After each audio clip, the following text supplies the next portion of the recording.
Kas sa tead täpselt, kes hetkel sinu töömaal viibib ja kas tal on ohutuskoolitused juba läbitud? Remato mobiilirakendus võimaldab registreerida töömaale sisenemisi ja väljumisi ilma liigsete liigutusteta. Objekti ümber luuakse virtuaalne piir, mille ületamisel töötaja registreeritakse automaatselt töömaale ning Remato süsteemis näed ka töötajate kutseid ja kvalifikatsioone. Lisaks mobiilirakendusele saab Remato süsteemis sisenemisi ja väljumisi registreerida ja hallata läbipääsuväravatega. Objektidel, kus füüsilisi väravaid ei ole võimalik paigaldada, saad registreerimiseks kasutada kompaktset Remato boksi.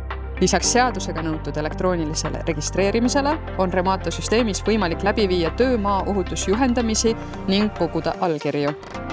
Ohutuskoolituste digitaliseerimine teeb protsessi kiireks ja läbipaistvaks. Koolituse loomiseks tuleb lihtsalt laadida materjalid Remato töömaa halduse süsteemi. Mitmekeelsetel objektidel saad soovi korral lisada ka tõlked. Pärast koolituse aktiveerimist saadetakse töölistele teavitus ja nad saavad kohe asuda materjalidega tutvuma.